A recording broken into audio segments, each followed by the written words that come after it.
C'était le 16 décembre 2015.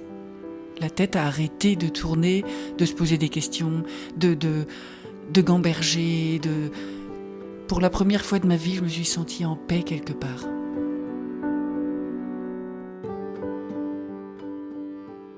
Le lieu où se Rhode s'est enfin senti à sa place est niché au cœur du massif de la Chartreuse, dans le département de l'Isère. Ce lieu, c'est le monastère des moniales dominicaines de Chalais, où vivent une douzaine de sœurs. Leur quotidien s'organise autour de la prière au cœur, la prière personnelle et l'étude. Et puis comme dans la plupart des monastères, les moniales dominicaines ont une hôtellerie et elles travaillent. À Chalais, elles ont une biscuiterie. C'est là que se Rhode a trouvé son équilibre, au prix de quelques combats. Je suis une vocation très tardive. Je suis rentrée à Chalais, je crois, à 45 ans. Donc j'ai bossé 20 ans avant. Travaux d'abord, donc BTP, et ensuite ingénieur achat dans la défense et dans la mine et métallurgie.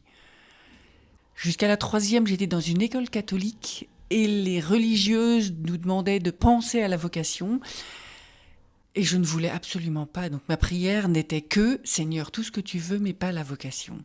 Pas bonne sœur ». Et donc j'ai évité tous les lieux religieux de toute ma vie jusqu'à 40 ans. Ensuite, j'ai perdu ma mère à 27 ans. Et là, j'ai dit, oh mon Dieu, que c'était juste pas possible d'aller à la messe et d'aller le prier et de tout ça. Et que j'étais fatiguée de pleurer au fond de l'église et que tout le monde me regarde. Donc, j'ai arrêté d'aller à la messe pendant 9 ans. Et puis, petit à petit, je me suis réconciliée. Et c'est là que je me suis vraiment posé la question de la vocation. Et là, un frère m'a dit, Aude, je ne vois pas une communauté que tu supporteras et qui te supportera. Pourquoi est-ce qu'il vous a dit ça ? Vous étiez en colère ? Non, mais j'ai un vrai caractère. Et c'est difficile de vivre ensemble, tout le temps ensemble. Le bon Dieu appelle pas des caractères faibles et conciliants, il appelle des femmes de caractère. Et donc, c'est vrai qu'il a fallu qu'on se rabote à Chalais, les unes les autres, pour que j'arrive à y être bien, en communauté. Pour moi, c'est un peu comme un puzzle. La communauté était composée avec les pièces du puzzle et le puzzle était joli. Et je suis arrivée et il a fallu que les pièces se recomposent pour qu'une pièce de plus se mette. Vous permettez qu'on revienne un peu en arrière. Mm-hmm. Vous avez dit que vous avez, pendant 9 ans, soigneusement évité de retourner à la messe. Vous ne compreniez pas pourquoi vous aviez eu à vivre un drame pareil ? J'en sais rien. Je me suis dit déjà que il était dégueulasse de m'avoir piqué ma mère aussitôt et que j'en avais encore besoin. Et je ne sais pas si c'était de la colère, mais c'était juste que j'en avais marre de pleurer à chaque fois que j'allais à la messe, quoi. Et qu'il y avait plus essentiel et que je pouvais aller m'amuser ailleurs. Ce que vous avez fait ? Non. En fait, non. Non, en fait, j'arrivais pas à vivre. J'arrivais pas à vivre. Et vous savez pourquoi ? Je pense que l'essentiel me manquait, mais je le savais pas, en fait. Et c'est quand une amie m'a dit qu'elle voulait aller marcher dans le Sinaï, mais qu'elle voulait pas le faire toute seule, que je lui ai dit, écoute, ça, j'ai jamais expérimenté, donc volontiers. Et c'était un frère qui était là. Un frère dominicain ? Ouais. Et qui m'a réconciliée avec le Christ pendant la marche, et qui m'a dit ensuite, écoute, si tu sais pas où aller à la messe, viens au couvent, parce qu'on est des frères, on sera là, donc tu auras toujours une tête amie, donc viens au couvent. Et en fait, c'est ce que j'ai fait, et c'est comme ça que je me suis réconciliée petit à petit, et que j'ai pris goût à y retourner.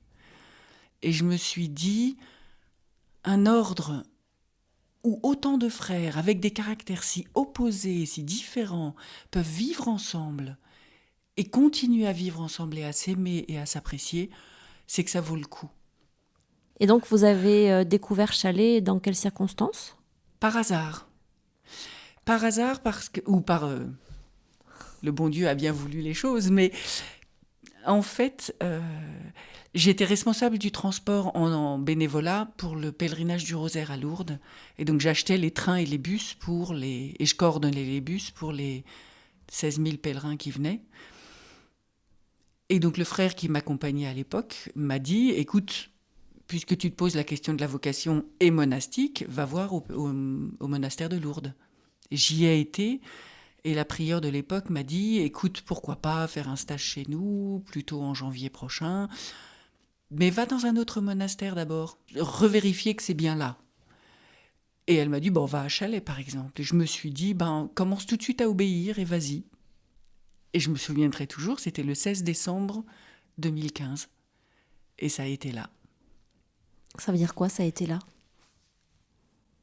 Pour la première fois de ma vie, je me suis sentie en paix quelque part. La tête a arrêté de tourner, de se poser des questions, de gamberger, Voilà. J'y suis restée que 2 jours et demi, mais ça a suffi. Ça a duré combien de temps jusqu'à ce que vous posiez vos valises définitivement à Chalais? J'ai fait mon premier séjour, donc mi-décembre. À Pâques, je faisais un stage de 15 jours. L'été, je faisais un stage d'1 mois. En octobre, septembre-octobre, je faisais ma demande d'entrée au postulat. Et le 2 février, je rentrais au postulat.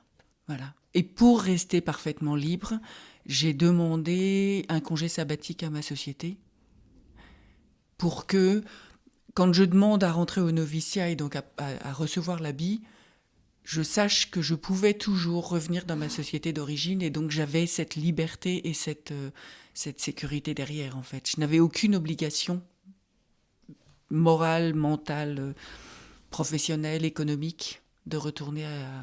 Voilà. C'est important, la liberté dans ce genre de décision, dans ce genre d'orientation? C'est essentiel. C'est essentiel. Ce qui m'a énormément édifiée, entre guillemets, à l'époque, c'est que j'étais encore au postulat quand un frère, dans son homélie, je ne sais absolument plus sur quel évangile, a dit « La différence entre un monastère et une secte, c'est qu'une secte, c'est facile d'y rentrer, c'est extrêmement difficile d'en sortir. Un monastère, c'est difficile et long d'y rentrer, et c'est extrêmement facile d'en sortir. » Et c'est ça la liberté. Et la liberté, pour qu'elle se construise et qu'elle soit réelle et que le choix soit fait librement et qu'on éprouve de la joie parce qu'on est là où on est le mieux, eh ben ça prend du temps.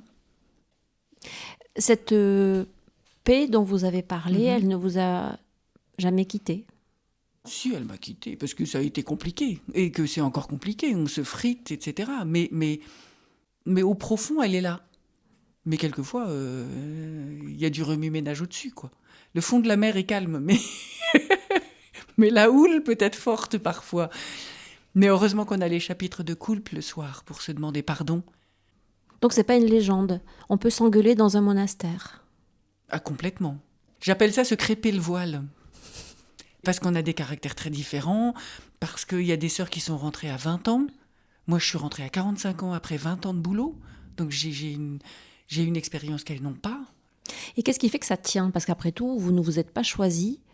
Parce que 5 fois par jour, on se retrouve à l'église, on prie ensemble. Parce que 5 fois par jour, on remet tout devant le Seigneur. Parce que tous les soirs, quand on se retrouve à l'église, au vêpres ou au compli, je regarde la place de chacune des sœurs et je demande au Seigneur, Seigneur, prie pour sœur Truc et pour son père qui va pas bien. Seigneur, sœur Truc. Par amour pour mes sœurs et par amour pour la communauté qu'on forme, on est un petit morceau du corps du Christ et il faut qu'il soit en bonne santé. Et donc je prie pour chacune des sœurs, justement pour qu'elles aillent bien et pour que ça se passe bien. Le pardon que vous vous donnez ou que vous demandez chaque soir? Alors c'est pas chaque soir, c'est 3 soirs par semaine à peu près.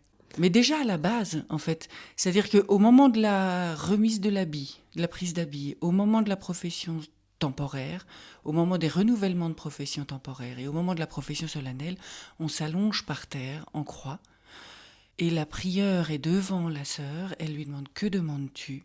La miséricorde de Dieu est la vôtre. Et quand elle me dit « Relève-toi », ça veut dire qu'elle nous l'a donné.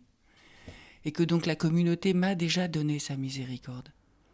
Puis comme le sacrement de réconciliation, pour être honnête, c'est frustrant d'arriver devant le prêtre et de lui demander tout le temps pardon pour les mêmes péchés, pour les mêmes bêtises, pour les mêmes chutes, parce qu'on aimerait bien se corriger, mais on retombe toujours sur les mêmes choses parce que le caractère, il est là. Et ce qui est rassurant, c'est de se dire que Dieu nous a fait, qu'il nous aime tel qu'on est, Et que donc, oui, on est tombé, oui, on demande pardon, mais il nous aime comme ça.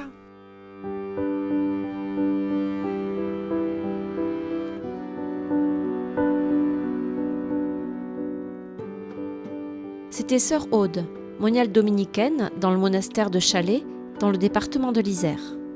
Vous pouvez retrouver d'autres témoignages, comme celui de sœur Aude, sur le site viemonastique.com. Et merci à la Fondation des monastères, qui soutient la réalisation de cette série de podcasts.